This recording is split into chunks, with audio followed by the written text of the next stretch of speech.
una bona causa. De fet, a Atènia ens va arribar la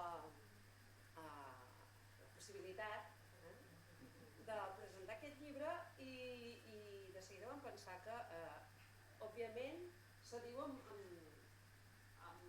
diríem amb l'esperit atenià, no? Que és a donar veu a temàtiques de l'àmbit humanístic i social, sobretot, i, ostres, parlar de dones i filosofia és tot un repte. Per tant, ens vam escoltar de seguida la proposta i ens vam posar d'acord ràpid. Ara estàvem parlant amb en José Manuel que ens estava explicant aquesta imatge, suposo que ja ens ho explicarà, per tant no diré res, i m'ha semblat molt interessant el que deia. Però segur que ens desvetllaràs coses. Bé, quan vam parlar, vam dir com ho plantegem això. És una presentació d'un llibre, és un llibre que ha sortit recentment, ja feia temps que sabíem que, ho vaig comentar amb companys meus, no sé, que es dediquen a la filosofia i per tant dic, a veure què me'n diuen. Sí, ja ens ha arribat. El grup de treball de filosofia de l'ICI de la Universitat de Girona ja n'hem parlat d'aquest llibre. Ja sabem que està a punt de sortir. I per tant ja venia avalat. Sí. Llavors vaig interessar-me una mica per saber qui era l'autor. L'autor s'ha dedicat a la docència secundària, s'ha dedicat a ensenyar filosofia o a intentar ensenyar filosofia als adolescents. Sempre alguna cosa queda, no? Hem fet filosofia. Molt bé. Fer filosofia, molt millor. Que sí? Sí. I per tant, ara em deia justament que, clar, quan has de fer classes i t'has de cenyir un currículum, moltes vegades has d'explicar coses que no t'interessen i en canvi n'has de deixar de banda d'altres que trobes que són molt interessants i molt més constructives i que t'hi dedicaries amb molta més il·lusió segurament. I que segurament els nanos també escoltarien amb molta més il·lusió. I em deia això, que justament ha aprofitat el moment de retirada de les aules per dedicar-se a això. Cosa que segur que... Vaja, és molt satisfactori. Segur. I el resultat, entre altres coses que segur que deus estar fent, és aquest volum que tenim aquí, que ens ha vingut a presentar. Vam quedar que seria una mica conferència, presentació. Havia pensat fer una estona, faig la presentació una mica del llibre, de les condicions del llibre per una banda, i els grans nuclis d'idees que hi ha en ell, i després a continuació, si us sembla bé, fem una mica d'estudiar, i compartim idees. Molt bé, doncs endavant, tu mateix. Doncs prenc seient. I tant. Som-hi. Aviam, sí. Aviam. Bona tarda, se sent bé, oi que sí? Doncs moltes gràcies. Bueno, aquí tinc la tralla i el que vindrà a continuació doncs potser té a veure amb això, potser ho anem construint pel camí, que d'això es tracta, no? He vingut aquí convidat per Atenea, per Cercle Atenea, i agraïdíssim de ser-hi i agraïdíssim de que haguéssiu tingut en compte la meva obra i la meva persona. Volia parlar avui de dues coses, de fet, no? Són aquestes dues coses que venen a continuació. Per una banda, que és això del tema de la història de la filosofia de les dones. Dones i filosofia al món antic significa que hi ha dones que fan filosofia al món antic. La qual cosa és una mena de, una situació que és una mica contraintuitiu, per dir-ho així, no? La història de la filosofia no parla de dones. És claríssim. Totes les persones que estem aquí, que hem passat per l'educació secundària, ja sigui la més recent o ja sigui la més antiga, hem tingut notícia de l'absència de dones. A més, amb una naturalitat tan important que ni ens vam preguntar com és que no hi havia dones a la història de la filosofia. Això és una cosa tan certa, però tan certa, que fa una mica de feredat i tot. A hores d'ara, un cop que trec això i que parlo amb d'altres companys, antics companys i demés, com és possible que no tinguéssim una certa consciència de que efectivament doncs, el que des de la universitat ens venien i des de la secundària ens venien com a aquella càrrega de coneixements i de més i tota la pesca, doncs tingués aquella absència i que, bueno, doncs, per començar, no fos qüestionat per ningú, ni per autoritats, ni per alumnat, ningú. Val? Aquesta és la situació. Llavors, a partir d'aquí, doncs, ja em desprenc d'això, ja directament, a partir d'aquí, doncs, hi ha un moment, en el meu cas, perquè això és una mica com Sant Pau, no? Com veus la llum, caus del cavall i te n'adones, no? Dius, com és possible que em passés això i què he de fer a continuació? Doncs em vaig convertir en un fervorós defensor de la recerca de dones a la història de la filosofia. Recordo que va ser precisament als últims anys de fer de professor que vaig decidir muntar un currículum paral·lel. O sigui, com que el segon any de filosofia, el segon de batxillerat, doncs,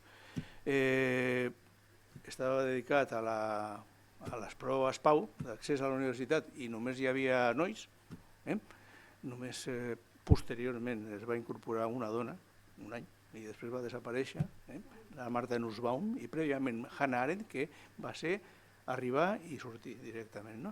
Doncs, en vista d'això, vaig pensar, aquí això no pot ser, cal fer alguna altra cosa. I vaig decidir muntar una història de la filosofia només de les dones. Recordo que el primer moment en què vaig decidir muntar una cosa d'aquest tipus va ser cap a l'any 2015. 5 anys abans de jubilar-me. 2015, en aquell moment, estava fent un llibre de text per la gent de Santillana i recordo amb la meva editora xerrades llargues preguntant-nos com podríem fer per incorporar un llibre de text d'història de la filosofia de segon de batxillerat 2015, dones, dintre del llibre de text. El resultat va ser que vam haver de muntar 2 llibres en un, perquè no es podia fer un llibre només. 2 llibres en un, la part lila del llibre i la part estàndard del llibre. Òbviament això em va fer donar-li voltes més al tema. I vaig decidir que calia fer recerca sobre quines eren les dones que calia inserir a la història de la filosofia, com és que no hi eren i què és el que calia fer per trobar-les. Potser l'ordre seria al revés, com és que no hi eren, què és el que calia fer per trobar-les i un cop trobades què fem amb elles. Es tractaria d'això. I llavors em vaig dedicar a fer això, aquesta recerca de personatges. Vaig veure que no era ni molt menys, només faltaria el primer que es preguntava per coses d'aquest tipus. Vaig veure que efectivament hi havia molta feina, però molt disseminada, feta per tot arreu. Vaig adonar-me que hi havia una sèrie de llibres, mira, concretament aquest d'aquí, del qual se celebrarà l'any que ve el 40 aniversari, una història de les dones filòsofes, que és la primera història de la filosofia únicament de dones que es va crear, que jo tingui notícia, al món occidental, a la modernitat. Abans no hi ha res, és això, una història de les dones filòsofes. L'autora i editora va ser una senyora que encara és viva, Mary Ellen Whitey, que és possiblement la més important promotora de la redescoberta de les filòsofes a la història de la filosofia. En fi, de resultes d'això, i tiro cap enrere, de resultes d'això, doncs em vaig comprometre a dur a terme aquesta tasca de recerca. Aquesta tasca de recerca em va portar, un cop jubilat, a plantejar-me la possibilitat de fer difusió del que anava trobant i que anava sistematitzant. Abans m'ha preguntat alguna persona de les presents que si el que feia aquí ho feia en alguna part. I jo li vaig comentar que sí que efectivament, a Barcelona concretament, a uns quants centres cívics faig o xerrades, o cursos, o conferències sobre dones i filosofia, sobre filòsofes. Bueno, no és el moment aquí, us podria ensenyar, jo què sé, la parafernàlia. De fet, el resultat de tot plegat és una història de la filosofia de les dones, únicament, que és una cosa que jo reivindico.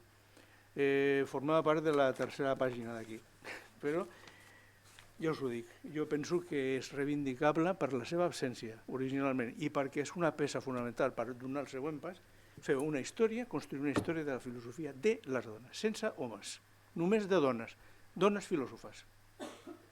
Això ho va fer la senyora Whitey fa 40 anys i des de llavors ha plogut molt i des de llavors s'han fet molts estudis i es tracta, i és el que s'està fent en molts llocs d'Europa i del món anglosaxó, a més, doncs el del que es tracta és de, amb totes les noves fonts redescobertes, els estudis que s'han realitzat i demés, dur a terme una reconstrucció que sigui, per dir-ho així, una posada al dia de la tasca de la senyora Whitey i veure aviam fins a on es pot arribar amb els mitjans que disposem per tal de fer una reconstrucció. Amb aquesta finalitat jo vaig pensar que em venia molt, però molt de gust, muntar la meva història de la filosofia de les dones. Ja havia fet cursos d'història de la filosofia de les dones, de tota la història de la filosofia de totes les dones, fixeu-vos, quantes coneixeu d'aquí, per exemple? Això és un currículum, això podria ser un currículum perfectament, perquè va des de Diòtima i Aspàsia, 5è abans de la nostra era, fins a aquesta senyora, de la qual no he de dir res perquè és conegudíssima, la Marina Garcés, del -5 fins al 21. Aspàsia, Hipàrquia, Hipàcia, Eloïsa Hildegard, Christine Moderata, Marie, Margaret, Elisabeth, du Châtelet, Olympe, Mary, Caroline, la última gran troballa, Caroline von der Rohe, Flora, Sèneca Falls no és una persona, és un esdeveniment.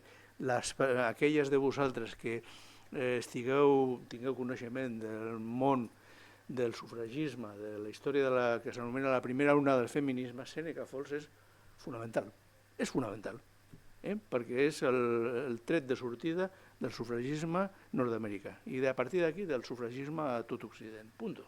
1848. Harriet Taylor, Edith, Simone, Maria, Hannah, Judith, més Marina. Estic segur que de tots aquests noms, més de la meitat no us són coneguts. Potser us sonen, com a molt, potser us sonen.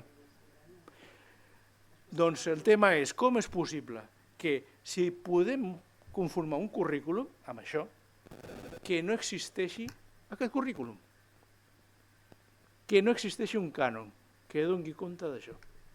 Resultat, anem a muntar un cànon, anem a muntar un currículum, anem a muntar una història de la filosofia de les dones.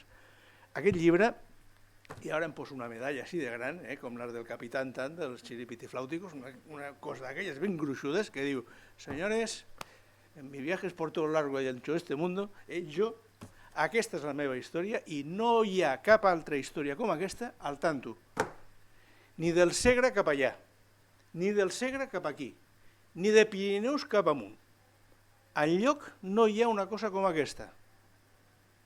Perquè que jo sàpiga, hi ha d'històries de la filosofia antiga, podem trobar coses com aquestes, Ancient Women Philosophers, les griegues de l'Argentina, de fa 2 anys, Les femmes philosophes de l'Antiquité greco-romaine, del 1998. Però totes elles són o parcials, o centrades en certs temes, o fetes per moltes autores o molts autors, però sense una visió contínua i de conjunt. Aquesta sí. I per això estic molt orgullós de la meva obra, perquè aquí està tota la història de la filosofia antiga de les dones. Com a una unitat. Abans també em preguntàveu, i quin espai històric cobreixes? Des de bon començament de l'antiguitat filosòfica, des d'abans que no s'esdevingués el naixement de la filosofia, fins que s'acaba l'antiguitat. Tot plegat. I per això estic orgullós. que carai. I llavors, un cop parlat de com és que penso que cal treballar sobre això, i etc., doncs m'agradaria fer una altra cosa, que és passar a la zona pim, pim, pim, pim, pim, camins soterranis, ara m'he fet un lío, sí, aquí. És que em surt millor llegint-lo. Si no us importa, la part, per dir-ho així, una mica més acadèmica, però espero que no sigui massa rotllo. És, passant a l'exemple, que ja l'he posat molt, ja l'he ensabonat prou i més, doncs som-hi. Primer de tot, en què consisteix aquesta proposta? És una filosofia de la història, abans de res. Sabeu quina és la diferència entre una història de la filosofia i una filosofia de la història?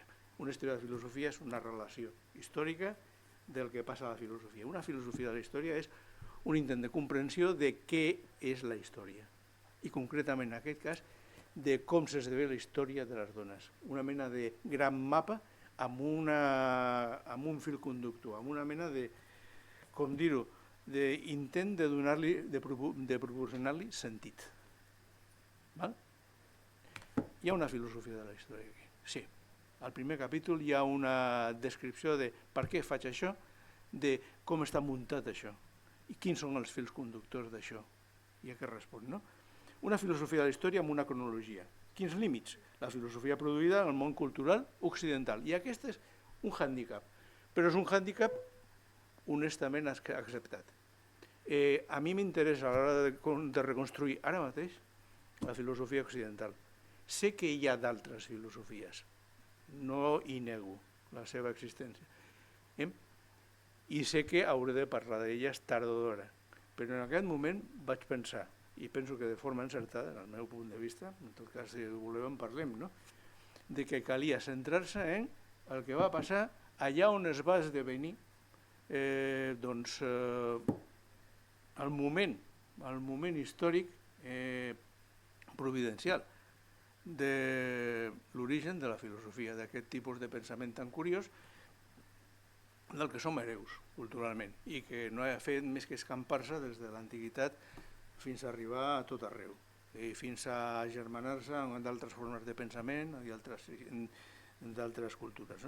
En fi, en aquest sentit l'obra que presento s'inclou en una tradició, que és la de la recuperació de la paraula de les dones, la que havia expressat anteriorment i que havia començat amb l'obra de la Whitey. Però compte que abans també hi ha coses del mateix tipus. Hi ha una història de la filosofia de les dones, de Gilles Menage, del segle XVII. Curiós, del temps de les precioses, del preciosisme, de les saloniers franceses. Gilles Menage estava allà i va fer una història de les dones filòsofes per ús gaudi d'aquestes senyores. Existeix... Ai, gràcies. Moltes gràcies. Existeix una bonica traducció al castellà per si és del vostre gust. És una peça curiosa, és un exotisme. Està editada a Herder. I també, si tirem més enrere, hi ha una tradició a la cultura occidental que prové de l'edat mitjana i que d'alguna manera s'agermana amb aquelles vides que comentàvem abans de Diògenes Laerci i demés, vides de filòsofs i sofistes. A l'edat mitjana es va posar de moda les relacions d'homes cèlebres i importants, i heroics, i de dones cèlebres i importants. La primera de la que tenim notícia és de Boccaccio, de Giovanni Boccaccio. La història és sobre les dones, com es diu, importants, de Mulieribus Claris, de 1362, poca broma.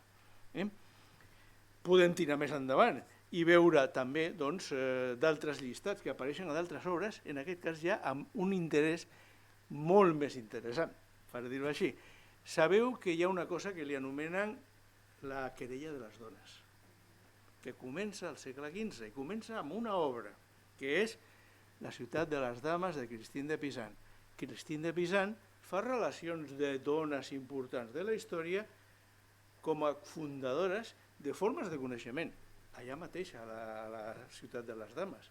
Per tant, queda incorporada en aquesta tradició també. En fi,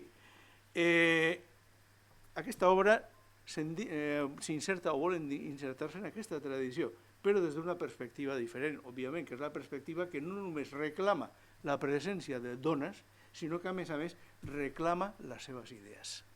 Les seves idees i les seves obres, posant-les de relleu, que això és important. Això és el que crec que posa de manifest, va posar de manifest la senyora Whiting en el seu moment i de la qual som hereus pràcticament totes les persones que ens dediquem a la recerca d'això. Llavors, a partir d'aquí, si vosaltres agafeu aquest llibre, disculpeu que faig una mica de spoiler i de propaganda, que hi farem, no? Doncs, a l'índex hi ha crida l'atenció una cosa, es parla de la primera illa, la segona illa, la tercera illa i la quarta illa no es parla, però sí que s'esmenta al capítol. Es parla d'illes. Clar, estem al món grec, hi ha illes al món grec, però també la metàfora de la illa és molt interessant perquè ens explica precisament aquesta idea d'aïllament, de mons aïllats i autoconstruïts. En fi, parlaré una mica d'això. El primer títol del llibre era aquest, una altra navegació. Era un club d'ullet. Per la gent de l'ofici, perquè, no sé, no heu de saber-ho necessàriament, però Plató parla que quan es vol anar més enllà del coneixement que prové de l'escriptura i vols anar al coneixement del que són les essències, la sousiai, doncs cal iniciar una altra navegació. Això és el Fedra, el diàleg Fedra. I llavors agafam aquesta idea, aquesta imatge d'una segona navegació que ens portava més lluny i que portava cap a la veritat, dic, doncs mira, aquí el que falta no és una segona navegació, sinó una navegació diferent, una altra navegació. I aquesta era la idea del títol. Aquest títol, al final el vaig descartar perquè semblava molt més directe aquest. Òbviament, és molt més directe. Saps de què va, finalment. Però l'altre penso que és reivindicable. La idea present era que anem navegant, d'illa en illa, recordant quan som a les illes gregues, navegant a veure què descobrim. I així resulten adients les preguntes del tipus vaig cap a no sé on, què em trobaré allà, Ulisses, o què faig amb això que he trobat, que també. I tot això s'ha de lligar amb la idea de la importància dels indicis. Important, perquè si només tenim engrunes, construir a partir d'engrunes un puzzle, imagineu-vos vosaltres, la imatge aquesta d'un puzzle al que li falta la meitat de les peces, com ho fem? Poden sortir moltes coses molt creatives, però com sabem que ens acostem a l'original? Aquesta idea d'aproximació, però no més que aproximació, però gosadia en l'aproximació, és el que hi ha al darrere d'aquesta idea de la navegació. La idea de la importància dels indicis, el material de construcció de què disposem. Dic jo, quan vaig començar a recollir informació per muntar una història de la filosofia de les dones, em vaig adonar de seguida que a l'antiguitat la quantitat d'informació disponible no només era minsa, és que a més no es trobava relacionada entre si, peces soltes. Que les filòsofes que hi apareixien semblaven desconnectades entre elles. Hi ha un fotiment.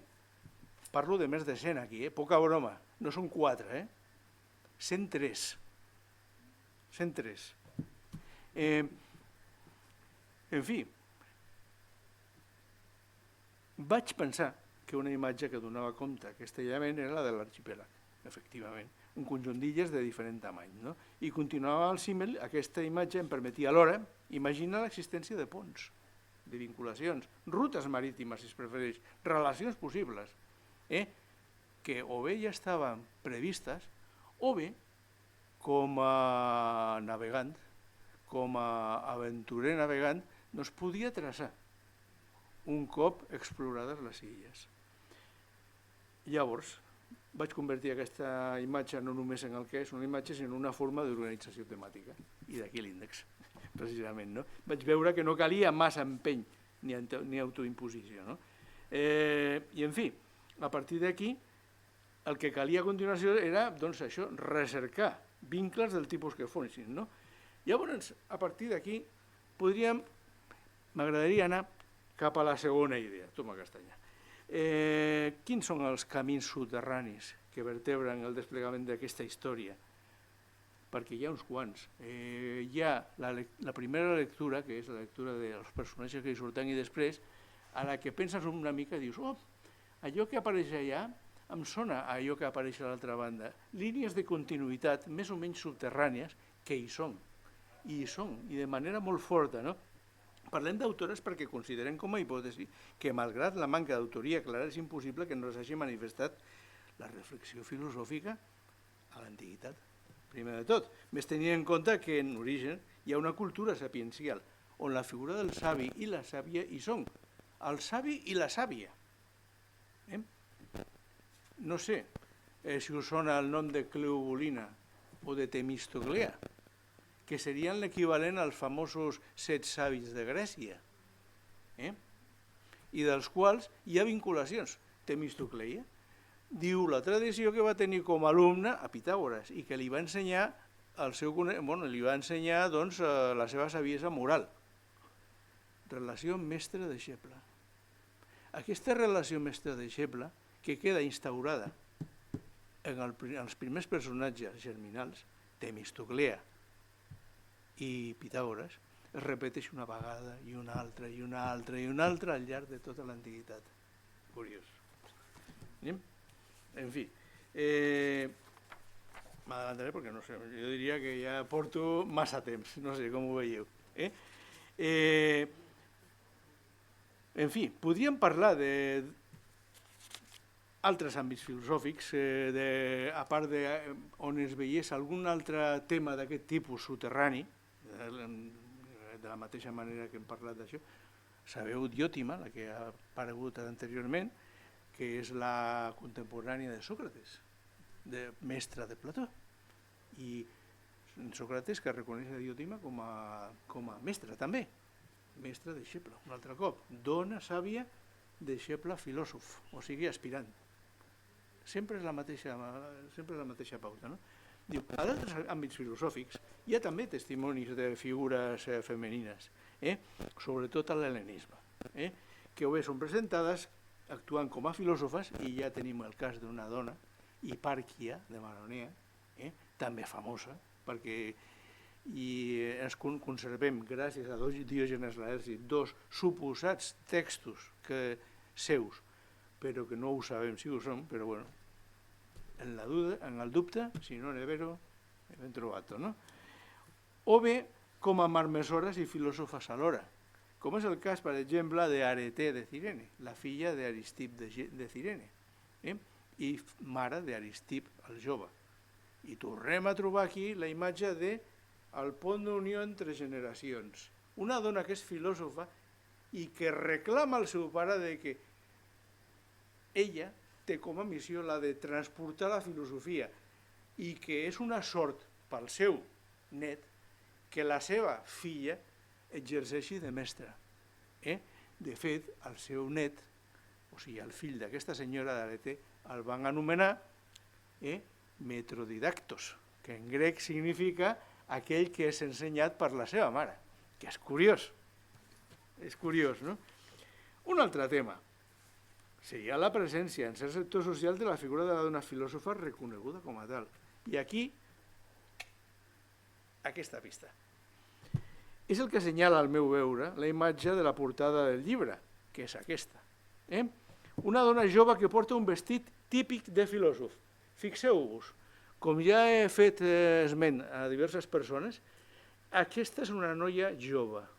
Quina mirada més bonica, Una noia que deu tenir uns 20 anys, poc menys, poc més de 20 anys.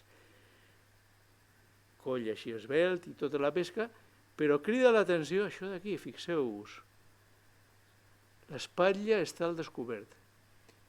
I si alguna cosa ens ensenya la història de les dones, de la qual en parlarem d'aquí una estona, que és una gran testimoniadora de quin és el bressol en el qual es construeix la saviesa a qualsevol moment de la història i concretament a Grècia, doncs allà, a partir d'allà sabem que les dones, ni solteres ni casades, podien deixar veure més enllà del coll cap a baix.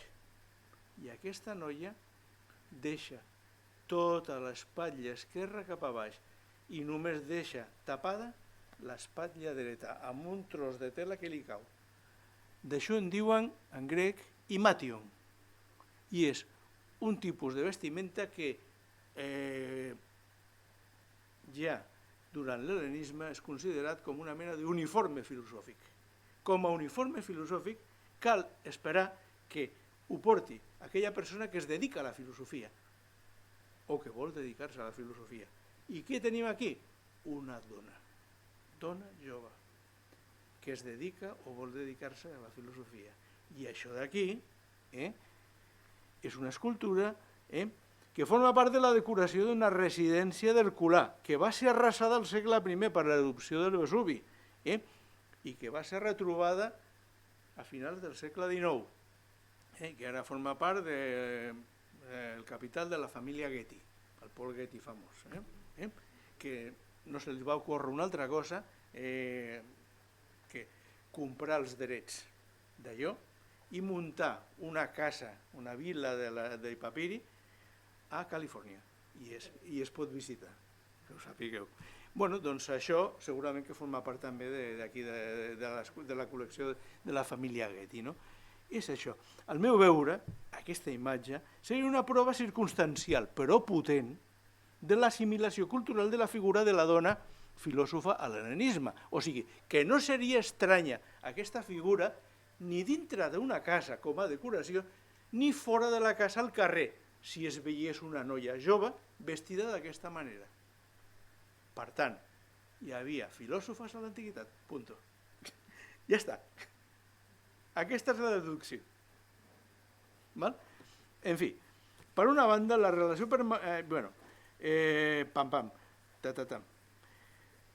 Un altre tema del que parlàvem anteriorment, que és el tema del context, el tema de la història de les dones i demés, no?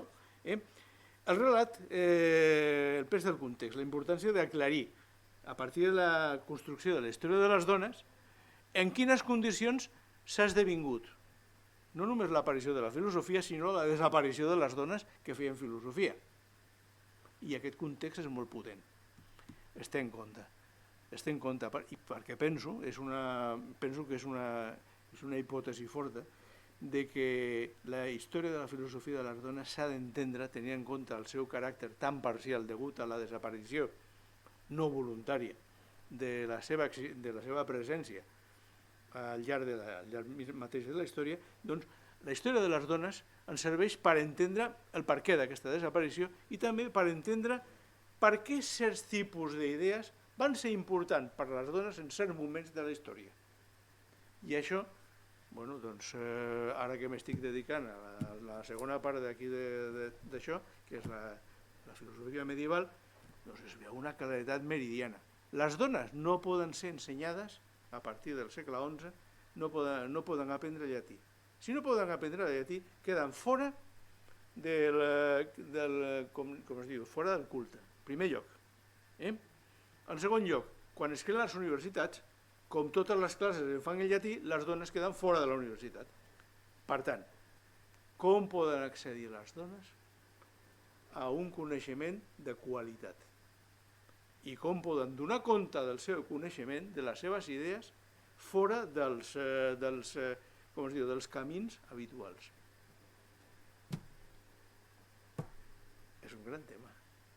La pista es diu misticisme. La pista es diu beguines. Us sona, no? Les beguines. No sabeu què són les beguines? Bé, doncs cal dir... Les beguines són unes dones que a partir de l'últim terç del segle XII i fins a començament del segle XIV es dediquen a viure una vida religiosa a les ciutats al marge de l'estructura canònica. Només depenen com a molt, de sacerdots o monjos que elles trien i que fan servir com a mestres espirituals, com a companys espirituals quan els hi convenen. Llavors, viuen en comunitats, viuen a les ciutats, són acceptades dintre de les ciutats, es dediquen al que avui anomenaríem el tercer sector, a la salut, a la cura i etc. I també algunes d'elles fins i tot tenen empreses, o sigui, tenen talers i demés i treuen cèntims precisament d'això. Són autosuficients i no depenen del clergue. I a més, moltes d'elles viuen una vida espiritual pròpia al marge dels camins oficials. I de resultes d'això fan coses que en principi són lloades, moltíssim, molt lloades, per la seva comprensió del missatge evangèlic i la seva vida evangèlica també, per dominics, per franciscans, per bisbes, però que després, donat que estan al marge de la institució, són vistes com a sospitoses immediatament. Tradueixen textos a llengües vernacles, escriuen textos en llengües vernacles, tradueixen pràcticament tota la Bíblia, a l'alemany, al francès, a l'holandès antic. Imagineu vosaltres com de revolucionari podria ser una cosa d'aquest tipus en aquell moment. A això es dediquen les beguines. Com us podeu imaginar, en un moment determinat se les va considerar perilloses i es van muntar un parell de concilis per tal de tirar-les enrere, tombar-les i dir-los o bé us integreu a les ordres religioses femenines o bé us cremem. I van cremar unes quantes. Segle XIV. Però les obres que van produir, una bona quantitat d'obres que van produir, van sobreviure. I a partir de començaments del segle XX hi va haver una redescoberta de moltes d'aquestes obres. Però això, com deia el senyor Ende, és un altre tema. Això és una altra història. Val? A Espanya n'hi havia, i a Barcelona, concretament, hi havia. A Figueres no ho tinc clar, però no m'estranyaria perquè estava massa a la vora dels Pirineus. La zona, el bisbat de Narbona era molt poderós i la vida cultural, hi havia un problema seriós i és que la Inquisició estava a l'aguait des de feia més de 50 anys pel tema de l'heretgia albigense. Però sí que consta que a Mallorca hi va haver, i a Barcelona, un senyor que suposo que us ha de sonar, un tal Ramon Llull, en una de les seves obres parla del beguinatge que hi ha al carrer Sant Pau de Barcelona, on hi ha ara la part de sota hi havia una capella abans, que ara és un teatre, com es diu, de la Biblioteca Nacional, allà hi havia un beguinatge, al segle XIII i segle XIV, i va durar fins al XV. Sí, a la biblioteca no, l'entrada a la biblioteca. Allò va ser reconstruït cap al segle XVII, però anteriorment hi havia una capella i hi havia també un espai que era un beguinatge, on es reunien dones, beguinatge, de beguines. Hi havia beguins també, però majoritàriament eren beguines. I qui va tirar cap endavant això van ser dones. Després s'hi van afegir homes, no? Però van ser dones. I que sapigueu que de beguinatges existeixen encara avui. Que heu anat a Bèlgica algun cop? A Anvers, a Bruges, hi ha un munt, hi ha com 30 o 40 beguinatges. El d'Anvers, que és el que conec més, que coneixem més, i el de Bruges també, i a Breda també hi ha un altre, doncs és com un petit barri, tot de casetes, col·locades així, casetes petitones, la mar de xules, que és on hi havia els tancaments, i era un beguinatge, corre un rierol al seu costat, un canalet, i és un lloc xulíssim i tranquil·líssim. Quan faig cursos d'aquells que us he comentat anteriorment, comparo l'espiritualitat i la religiositat prèvia a les beguines, la rural, la feudal, la dels monestirs, posant com a exemple Sant Benet de dones, el monestir de Sant Benet d'allà de Montserrat, i comparant-lo amb un beguinatge, el de Bruges concretament. No hi ha color, sembla un castell. Ho veieu, és una fortalesa, mentre que l'altre és un espai obert. És com una plaça pública, jo què sé, envoltada per un muret i demés, però on la gent s'hi passeja. Però això vol dir que tenien certa autonomia econòmica, no? Oh, i tant que sí que tenia autonomia econòmica, perquè hi havia molt... Sí, només hi eren dones, i deixaven entrar homes per fer-li de consellers espirituals, i els triaven. I llavors, clar, predicaven una cosa que després es va fer molt famosa, però que en aquell moment va ser molt interessant. Revolucionari no ho sé, perquè hi havia precedents. La idea segons la qual, mitjançant formes de misticisme, formes d'espiritualitat privades, s'entrava en contacte directe i sense mediació amb la divinitat. I això molestava. Això molesta moltíssim, perquè clar, escolta'm, per què serveixen els sacraments? Escolti'm, si jo resulta que tinc una relació directa i privilegiada amb Déu, i a més la manifesto i la descric, per què em serveixen els sacerdots? Efectivament, per això la Inquisició va dir al papat i els sínodes, li van dir, escolta'm, us ho penseu, o amb nosaltres o no hi sou, i punt, tal qual. I és una història increïble, però increïble, de debò, Sí, però hi ha molts estudis al respecte i hi ha... Sí, no és estrany, la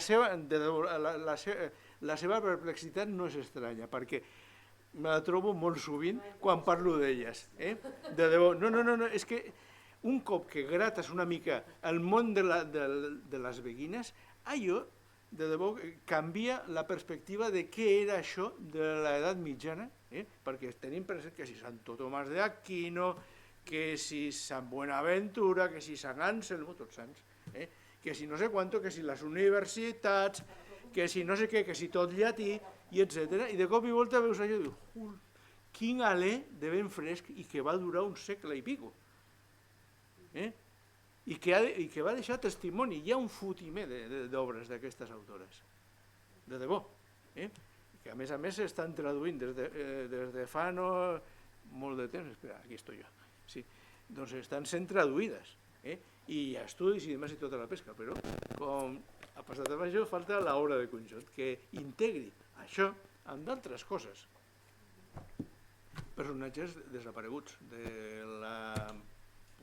com per exemple una tal Eloïsa. Us sona? Eloïsa i Abelardo. Abelardo i Eloïsa. El Pere Abelard és el filòsof i Eloïsa, que la deixebla, que resulta que va ser la seva nòvia i jo què sé, i el pobre home el van castrar. I ella se'n va anar de monja. S'acabó la història. Doncs no. La cosa és una mica més complicada. És una mica més complicada i més interessant. Perquè la tal Eloïsa resulta que, ostres, quan la coneix Abelardo resulta que ja tenia una fama i era un personatge que era reconegut. Dona, reconeguda, a París, segle XII. Poca broma, I aquesta senyora se'n va de monja perquè li imposa el seu marit. Marit que, per una altra banda, se'n va de monjo i es passa la resta de la vida queixant-se de les seves desgràcies. I el que li has fet a la teva dona, què? Li diu ella, diu, perdona, t'estàs oblidant d'una part de la tragèdia, que sóc jo. Les famoses cartes d'Abelard i Eloïsa, no? I d'altres coses, d'altra part de la seva obra, que és a l'abast del consum filosòfic també. Us he posat dos exemples, però això ja és la segona part del tema. Si tornem aquí, jo diria que millor deixar-ho estar, i si us sembla bé, doncs, en tot cas, si voleu, parlem i comentem una miqueta més i etc. sobre això o sobre el que vosaltres vulgueu. I ho deixaria aquí, la veritat, perquè ja porto aquí una estoneta.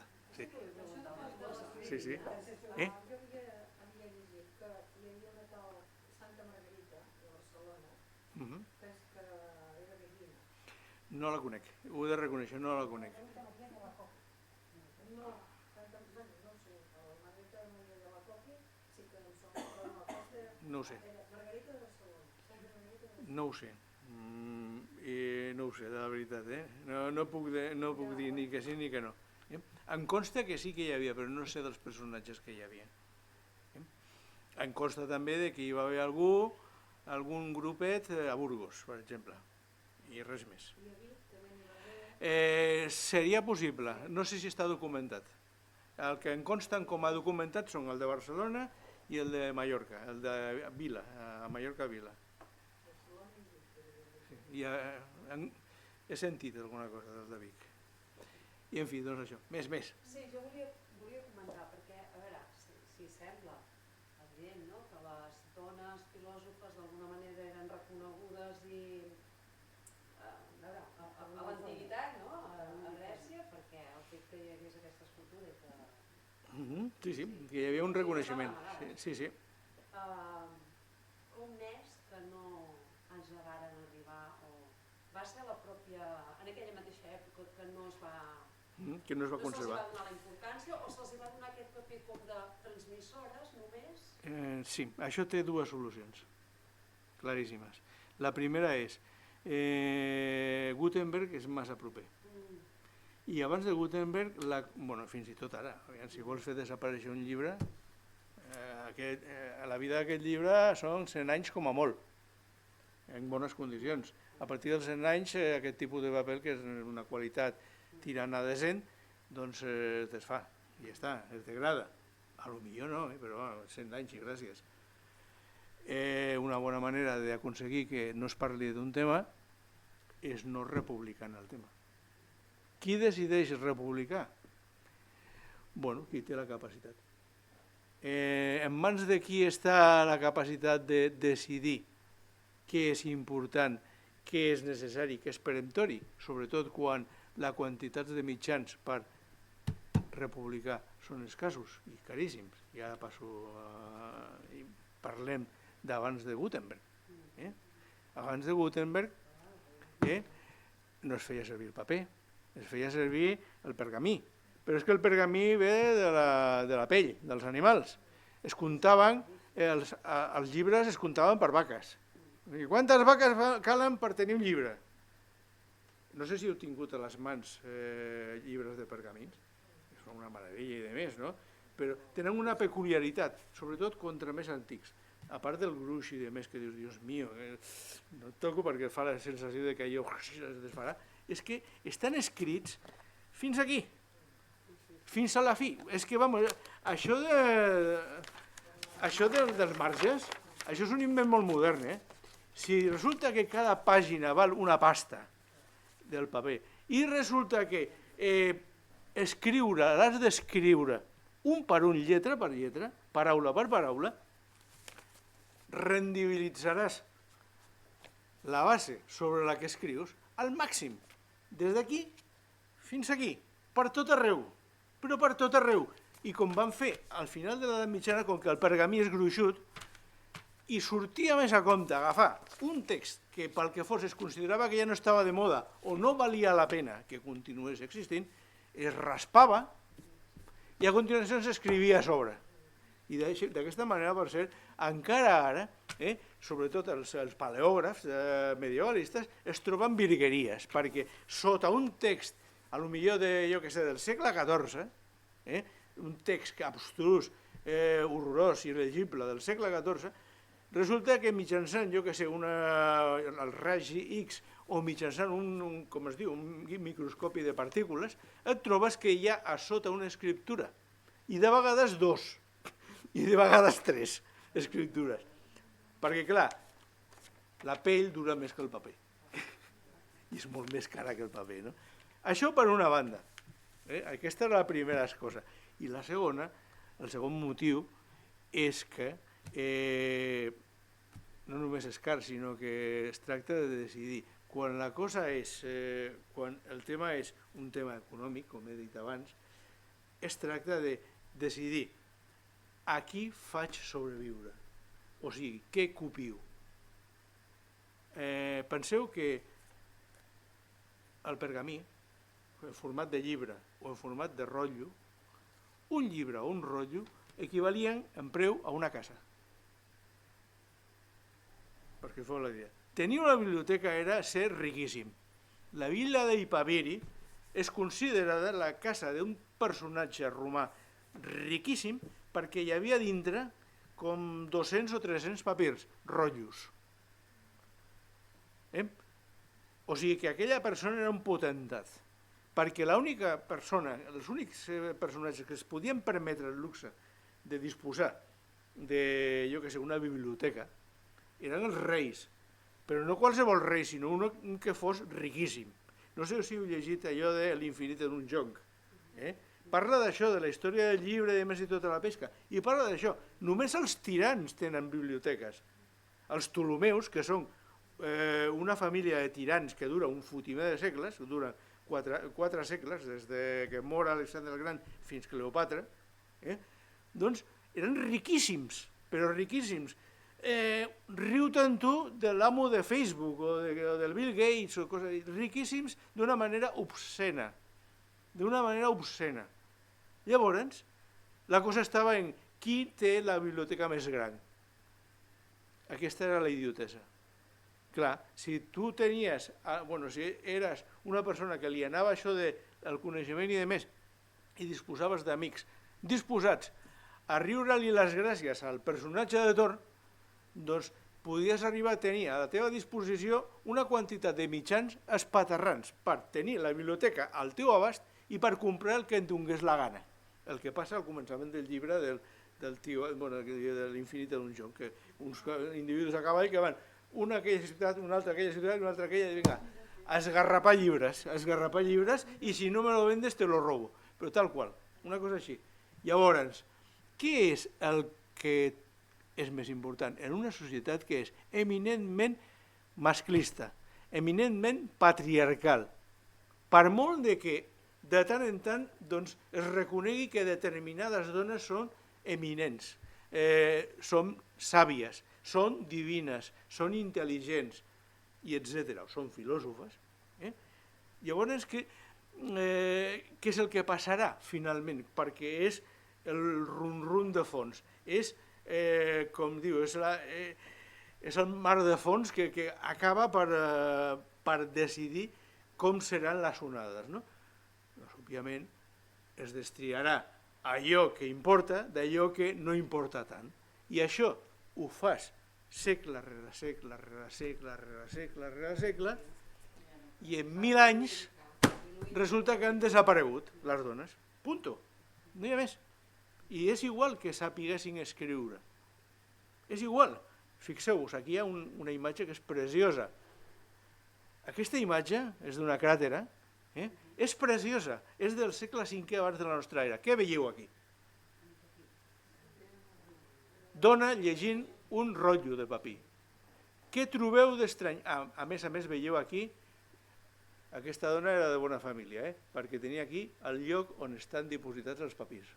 O sigui que no era un només, sinó que en tenia diversos. Igual era la Ilíada, era de bona família, tenien allà la Ilíada de l'Odissea o la Teogonia d'Hesíode, allà perquè, ostres, era patrimoni cultural i de família. El que importa aquí és això d'aquí. Fixeu-vos en la cara. Tant de bo pogués fer un zoom aquí. Perquè la cara s'ho val. La cara s'ho val. Aviam. Tinc aquí el zoom. Pla, vamos a ver, pla, coñe. No. Ai, por Dios. Com faig avançar jo això? Ai, vale. Aquí. No, aquí no. Coñe.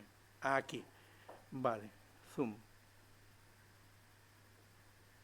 Aquí.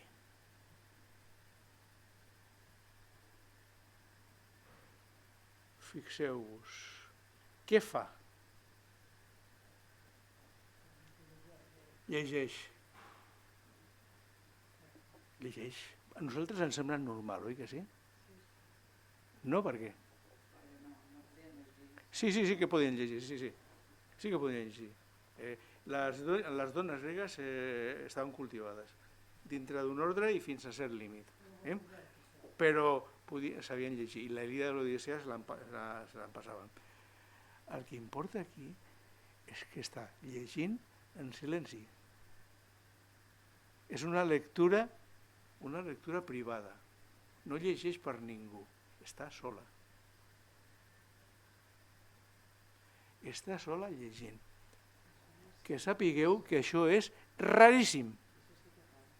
Aristòtil, segle IV abans de la nostra era,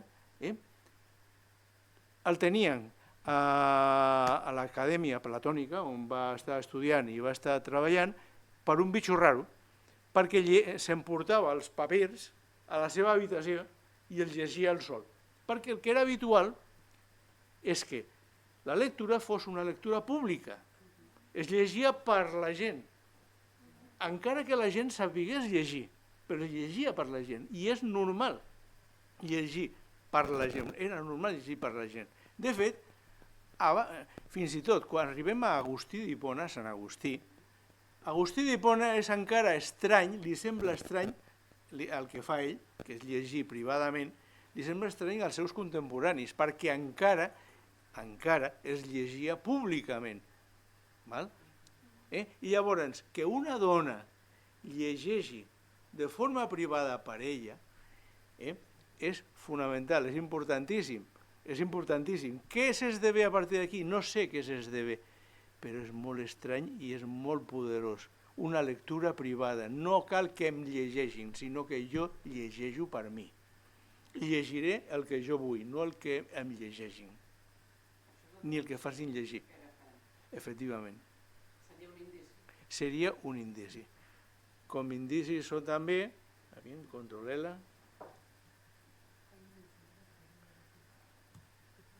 Ahí. A mi m'agradaria que desenvolupessis aquesta idea d'indici. I com aquí reconstrueixes i per què consideres que aquell indici és un indici. Mira, sí, el text de la Fina Virulés, que està aquí, és molt important. De fet, ho reconec, a mi em va servir d'esperó, i a més, no sé, li vaig comunicar amb ella, no? Quan vaig presentar el llibre a l'Ateneu, doncs la vaig convidar perquè em vingués a fer una presentació i vaig dir, escolta'm, que sàpigues que aquest text ha estat capital per mi. Va ser l'origen de moltes coses. Diu això,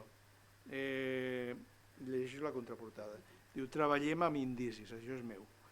Oferim un desplegament de personatges i d'idees enmig d'un context complicat que posa en evidència l'esforç continuat per silenciar i portar a l'oblit el testimoni de les dones. Ens fem ressò de les paraules de Fina Virulés que ens han orientat. I aquí cito. Que ens diguin qui eren, per una altra banda, té a veure amb excavar i recordar per tal de trobar fragments i indicis d'un passat, que de la mateixa manera que en el cas de qualsevol altre passat humà, formaven part d'un mosaic, però un mosaic que mai no podrem contemplar en la seva totalitat. Qui es dedica a la història sap que la història consisteix en triar, punto. I una cosa és triar quan tens massa i una altra cosa és triar quan tens poc. I en aquest cas, la tria consisteix en agafar les peces soltes que trobes. I punto. I d'això es tracta. Un mosaic que mai no podrem contemplar en la seva totalitat, però que volem intuir. Ens esforcem en saber quina figura hi havia allà. En el nostre cas, on podria afirmar que les restes d'aquest passat, que els textos de les filòsofes semblen haver-se conservat en un rígid aïllament, les illes famoses, no? Però es tracta de trobar aquells fragments del passat que, extrets del seu context i reordenats, tinguin la robustesa dels pensaments nous i, per tant, tinguin força en el present. L'objectiu consisteix en deixar-se interpel·lar, aconseguir que bategui aquest passat, que arribi a sentir-se en el present, aquest passat. Em sembla, jo quan el vaig llegir vaig pensar, sí, això vull, a això em dedico. és va ser... assumir el risc de construir un relat a partir dels indicis, amb el risc d'equivocar-se, Sí. perquè Els homes també ho però ho has de Sí, sí, sí, sí, sí, sí, sí. clar, vull dir, Sí. Sí, per això dic Sí, sí, sí. que al final, per què no ho fem? Doncs sí, igual que es fa en el cas dels homes, doncs No? I és que el que comentava també fa una estona, era vostè, que comentava, perdoni, però sabeu quants testimonis tenim dels autors presocràtics? Tenim una cosa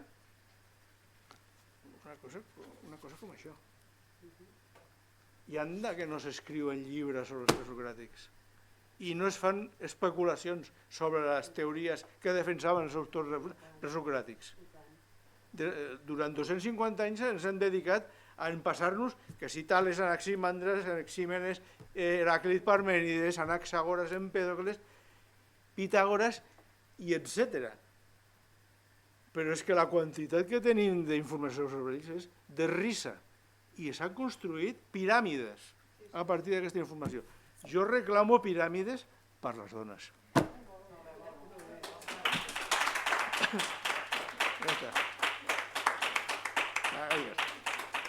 M'ha sortit un titular. no seria el titular. Sí, sí. En fi, bueno, aquí comentaves de, com es diu, de fragments i indicis, no? Indicis, doncs mira, aquí tens indicis. Coses que ens han arribat i que assumim que representen figures d'autores. Això és una possible imatge de Diòtima del segle menys 4, del Museu Arqueològic d'Atenes. I s'ha deduït que és, primer, de dona i segon, d'una endevina. I Diòtima era endevina. I resulta que com que està situada cap al segle IV, finals del IV, hi ha qui diu que no és del IV, sinó del V, i de fet he llegit en alguna banda que fins i tot, bueno, això és per una altra posterior, doncs, per què no pensar que era ella? Perquè, aviam, de quantes endevines famoses al segle V i IV hi hauria estàtues? No massa, La més famosa de totes és una, Diòtima, que a més resulta que és arxifamosa perquè està en relació amb Sòcrates, Plató i el platonisme. Poca broma. Poca broma. De la mateixa manera, l'esquema. Aquesta figura es repeteix de no sé quantes maneres, és l'esquema estàndard de Sòcrates parlant amb Diòtima, en presència d'Eros. Diàleg simposi, el banquet famós de Plató. I llavors aquí, Diòtima, sentada en un trípode, o sigui, pontificant, dient la veritat des del seu trípode, amb un senyor que té una cara gos important, perquè ja ho deia el diàleg de Plató, la meva cara és una cara de sàtir, però sembles un d'aquests, jo què sé, d'aquests altars que tenen, jo què sé, que col·loquen a les festes als grecs, que per fora són sàtirs i per dintre hi ha la imatge de la divinitat. Per dintre són maquíssims, formosos, per fora són lletjos a matar. Una mica, tot, jo què sé, com dir-ho, salvant distàncies, aquelles imatges que encara ara, avui, els pobles es porten de casa en casa amb la santa, amb el Sant Cristo o el que sigui, o amb el sant, d'un costat a l'altre i es passa una setmaneta amb tu i li passes la setmaneta no sé quantos. La meva mare ho feia, no fa tant massa anys. És així. Doncs això, i les cases bones tenen la seva de fixa. A Barcelona i aquí als pobles trobeu les cantonades amb aquella mena d'entrada on abans de la República, del 36, doncs hi havia l'espai on estava la figureta corresponent, amb un altar on es posaven les, com es diu, les flors i tot plegat. És així. Doncs bé, l'equivalent d'allò és això d'aquí. Estàndards. Eros, Diòtima, Sòcrates. Naturalment no tenen res a veure, cap semblança, però és l'esquema. I això ens porta a la idea de que el trasllat del coneixement que disposem de les autores antigues, i per extensió de molts autors antics també, és esquemàtic. És la producció d'esquemes que en principi són el resultat de fer minsa la informació per fer-la encabir doncs, amb el tros de paper on ha de consignar-se que aquella persona era important i pensava d'aquesta manera. Però a la llarga això acaba convertint-se en unes formes d'esquemes estandarditzats, que per estandarditzats acaben per repetir-se de forma global. Per fulanito, per menganito, per zutanita, per qui sigui. Són esquemes. I al final això que tenim aquí és un esquema. Sòcrates en Diotima Meros és ahistòric totalment, és esquemàtic, però indica una idea de fons. I la idea de fons és: dona sàvia, ensenya la veritat a home dempeus que vol ser savi, que és el que significa filòsofos. És l'esquema. La dona ensenya, l'home aprèn. Has dit una paraula molt mata abans, que era La metrodidactos, sí. Sí. Existeix aquesta paraula? Existeix, No, vull dir que si es feia servir existia, Ah, vol dir que tenia un pes important. naturalment, i que aquesta... Hi havia moltes dones que tenien aquest... Possiblement, i que a nosaltres només ens ha arribat el testimoni d'una. Aquesta. No, era una altra, era concretament... Ja em sortirà. Sí, ara, com es diu, és que són el pare i la filla, es repeteixen els noms, a més. Són els pares, Aristip, Areté, Aristip, sí, és Areté, que significa veritat, per una altra banda. Jo estic pensant ara Sí. amb l'oracle de Delfos, Ah, amb les vestals, amb aquestes dones, que, bueno, si estem parlant de tal, estaríem parlant molt de dones, i les beguines aquestes ja no n'hi estem. no, les beguines són matèria a part, perquè han passat 12 segles. 12 més 4, 16, entre 16 i 18 segles. Poca broma, Però torno a pensar que la importància d'aquesta màquina... La metrodidactos, sí, sí. És que és molt maca aquesta És paraula, sí. una mica... Qui és aquell que deia que la seva mare era... que entrevia la veritat... Sí, que era una paridora, sí. I que era una malla, i que el que feia era una mayèutica, que ajudava a parir. Bueno, doncs venen a ser això, que aquestes senyores ensenyaven als homes. Però fixa't, aquí hi ha un anàlisi d'aquesta idea, en un capítol, i hi ha un punt de vista d'una historiadora de la filosofia feminista italiana, molt interessant, que diu: compte amb això, perquè de la mateixa manera que d'aquesta forma es reclama la importància de la dona, que és sàvia i que transmet la saviesa, de la mateixa manera, si tu agafes això i el consideres aquesta mena de part del coneixement com un part intel·lectual, t'apropies del fet de donar a llum, del fet de crear, per passar-lo d'una dona a un home. A un home, Sí. Però ja no és... Però llavors fixa't que el que passa és que el que fas és derivar una vinculació del coneixement de la saviesa dona-home, o sigui, a una altra consideració segons la qual és home-home. Però aquesta dona ja han d'haver comunicat aquest coneixement. O ho ha intuït. Ho va intuir, sí. Perquè si és una dona que té accés al coneixement veritable, perquè és una sacerdotessa, i és capaç d'entrar en un momentet, en un moment místic, una connexió amb la divinitat, és el que feien. A veure, aquest seient d'aquí no és qualsevol cosa. El trípode, que així es deia, i d'aquí ve el concepte de trípode, el trípodos, trípodon, millor dit, el trípode és un tipus de seient en el qual se seia la pítia, que era l'endevina, sacerdotessa i endevina, i es posava allà al davant amb un grapat d'herbes, al·lucinògenes, i justament allà on hi havia una sortida de vapors sulfurosos, perquè estaven a l'enfalón. Òbviament la senyora aquella flipava colores, òbviament, i llavors veia la veritat.